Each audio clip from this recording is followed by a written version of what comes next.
Mesdames et messieurs, bonjour. Ravi de vous retrouver. Bienvenue à cette nouvelle édition de notre programme quotidien Midi au Caire. Et commençons l'édition d'aujourd'hui, du vendredi 22 septembre 2023, avec les nouvelles les plus importantes.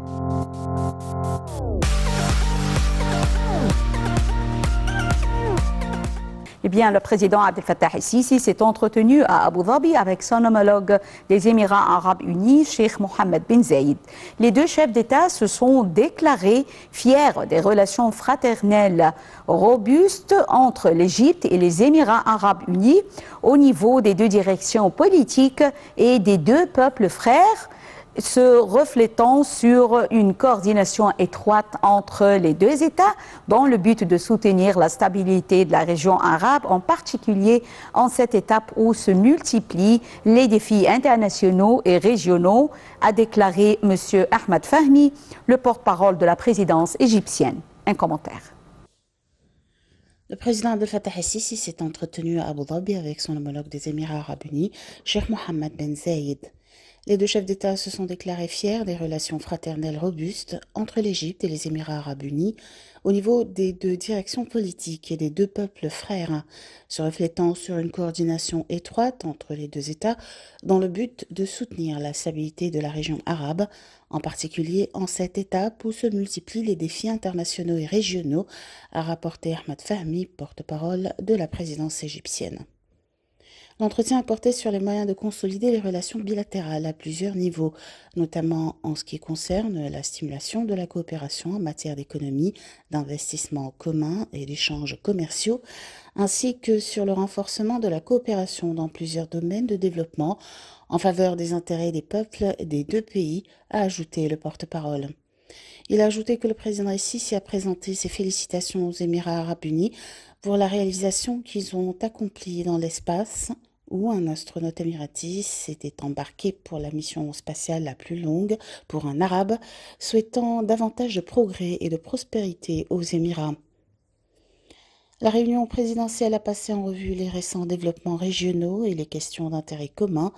Les deux chefs d'État se sont mis d'accord pour poursuivre les efforts communs afin de donner une dynamique à un règlement des crises régionales de manière à tenir compte des intérêts des deux peuples arabes, à renforcer la solidarité arabe et à réaliser la stabilité et la prospérité régionale, d'après le porte-parole. Le porte-parole de la présidence a indiqué que les deux chefs d'État avaient abordé la COP 28 que les Émirats arabes unis doivent héberger en fin d'année afin de tirer profit de l'expérience égyptienne réussie dans l'hébergement de l'édition précédente, la COP 27 à Sharm el-Sheikh.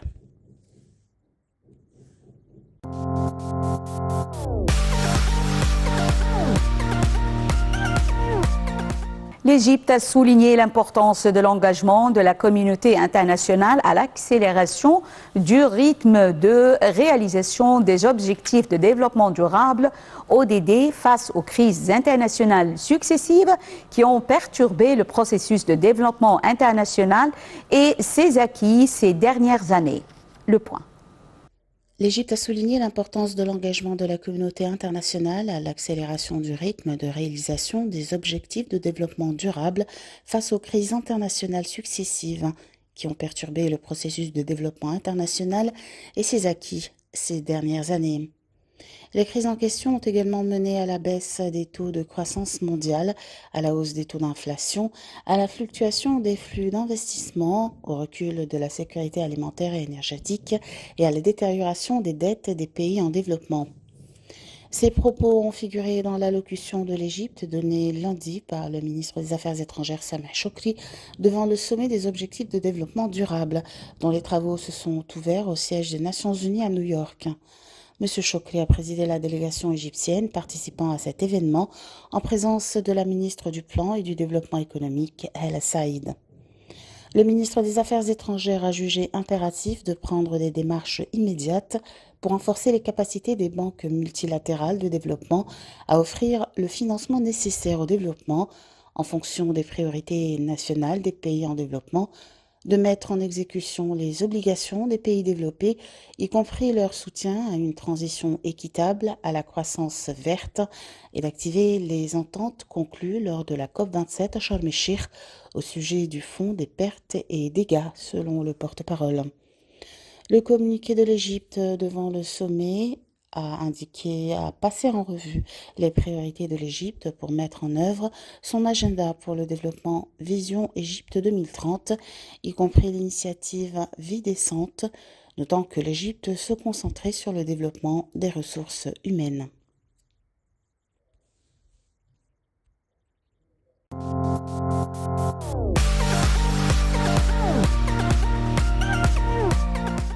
Le ministre des Affaires étrangères Samir Choukri et le vice-premier ministre et ministre irlandais des Affaires étrangères de la Défense, Michael Martin, ont jugé important de poursuivre la relance de la coopération bilatérale tout azimut de manière à refléter les relations d'amitié traditionnelles et historiques qui relient les deux pays. Les deux chefs de la diplomatie ont tenu ces propos en marge de leur participation au niveau de haut niveau de la 78e session de l'Assemblée générale de l'ONU à New York. Le porte-parole du ministère des Affaires étrangères, Ahmed Abou Zeid, a déclaré que l'entrevue était axée sur les divers aspects des rapports bilatéraux, les progrès tangibles réalisés au cours des dernières années et les développements d'ordre régional et international.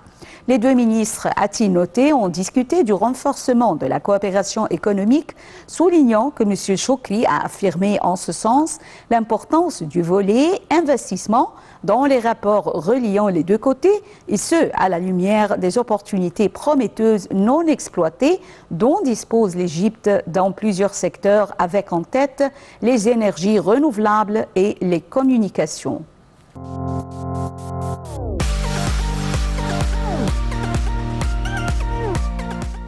Le ministre des Affaires étrangères, Samir Choukri, a affirmé que les préceptes de la légitimité internationale approuvés et ceux de l'initiative arabe de paix resteraient le cadre sur lequel reposent tous les efforts visant à relancer le processus de paix.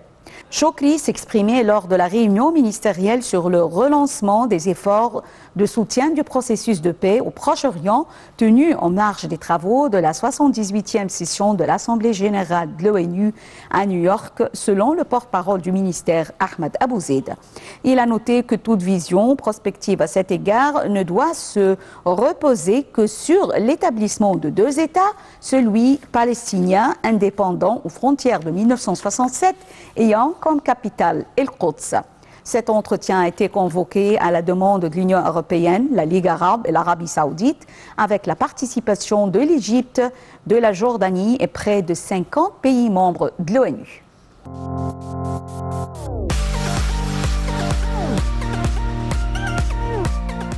Et passons au dossier économique avec le Premier ministre Dr Mostafa Medbouli qui a présidé la réunion du comité ministériel de l'unité de la Chine chargé d'examiner les dossiers de coopération bilatérale entre l'Égypte et la Chine, dont le plus important est le volume des échanges commerciaux qui a atteint 18 milliards de dollars en 2022, ainsi que le volume des investissements s'élevant à 8 milliards de dollars à travers 2066 entreprises à capitaux chinois. La réunion a abordé les projets et domaines de coopération entre les deux pays dans la zone de coopération économique et commerciale TEDA, dans laquelle sont implantées 141 entreprises dans les secteurs industriels, de services administratifs et commerciaux, avec plus de 2,5 milliards de dollars de capitaux exportés et plus de 10 000 opportunités d'emploi générées jusqu'à fin juin 2023, a déclaré le porte-parole du Conseil des ministres, l'ambassadeur Nader Saad. La réunion a aussi porté sur les résultats des multiples réunions du secrétariat exécutif de l'unité de la Chine pour examiner la coopération avec la partie chinoise et les projets d'accord qui seront signés au cours de la période à venir.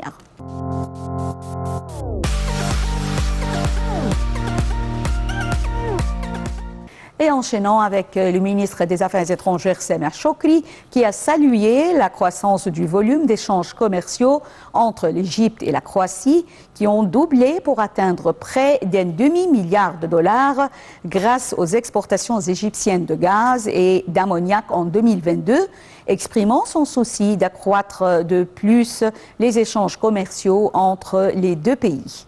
Le ministre a tenu ses propos lors de sa rencontre mardi dernier avec son homologue croate Gordan Gilec Gadman en marge de la participation des deux ministres aux réunions de haut niveau de la 78e session de l'Assemblée générale des Nations unies, a déclaré le porte-parole du ministère des Affaires étrangères, Ahmed Abouzeid.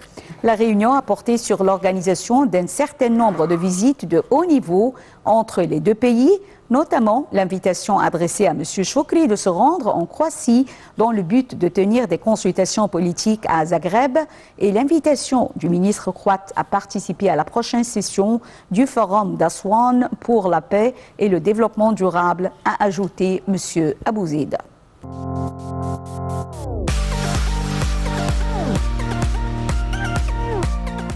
Le gouverneur du Nord Sinaï, Mohamed Abdel Fadil Choucha, a salué la grande coopération entre l'Égypte et la France à tous les niveaux politiques, économiques et culturels, ainsi que l'étroite coordination entre les deux pays sur toutes les questions d'intérêt commun. M. Choucha a tenu ses propos lors d'une rencontre avec le PDG de l'entreprise française Vicat, Jacques Merceron Vicat, et la délégation l'accompagnant, actuellement en visite au Nord Sinaï, pour discuter de la coopération conjointe. Le nord du Sinaï connaît la mise en place d'un certain nombre de projets de développement majeurs dans divers secteurs, notamment le projet de Port El Arish, considéré comme un grand bond civilisationnel pour l'exportation de produits du Sinaï, en particulier le ciment, vers divers pays du monde, en plus du projet ferroviaire qui contribuera de manière significative aux opérations d'exportation en économisant du temps et de l'effort, a déclaré le gouverneur. Pour sa part, le PDG du Vicat a affirmé que son entreprise visait à développer l'industrie du ciment en Égypte et à placer la compagnie du Sinaï du ciment dans une meilleure position sur le marché égyptien, d'autant plus que l'industrie du ciment est l'une des industries stratégiques les plus importantes. L'entreprise Vicat, a ajouté M. Merceron, aspire à davantage de nouvelles opportunités d'investissement et tient à soutenir l'économie égyptienne en répondant à ses besoins pour ce produit stratégique important.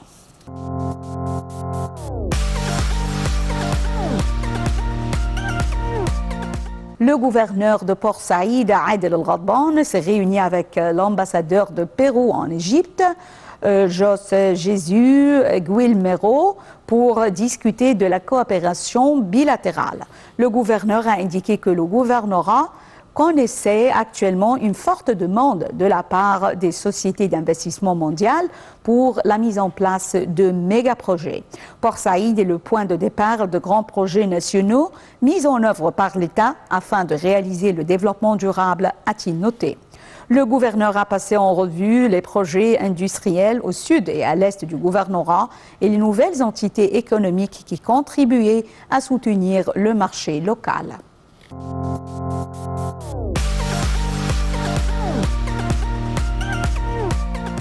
Et passons en Afrique. Le ministre d'eau et de l'irrigation, Hani Soueilem, a affirmé que l'Égypte était soucieuse de fournir le soutien au Soudan du Sud dans plusieurs projets liés à l'accès de l'eau potable. M. Soueilem a tenu ses propos lors d'une entrevue avec son homologue sud-soudanais dans le cadre des travaux du comité technique mixte tenu au Caire. Les deux ministres ont jugé important le renforcement de la coopération et l'intégration entre les deux pays, ainsi que l'échange des visites au niveau des ministres et des responsables techniques. Le ministre sud-soudanais a noté que son pays attachait de l'importance aux projets de développement qui sont dans l'intérêt des citoyens.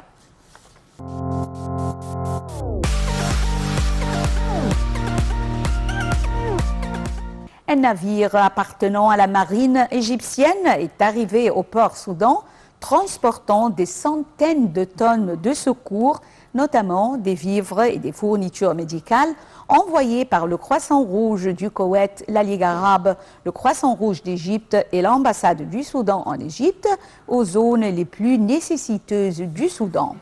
Ceci s'inscrit dans le cadre de l'application des directives du président Abdel Fattah el-Sisi de fournir les moyens de soutien aux frères soudanais.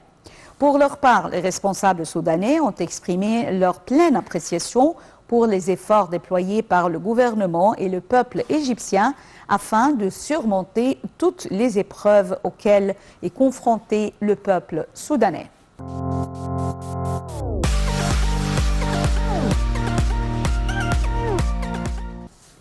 Mesdames et messieurs, avec cette nouvelle, nous arrivons à la fin de cette édition de notre programme Midi au Caire et rendez-vous demain, mais avec une autre équipe. Merci et bonne journée. Au revoir.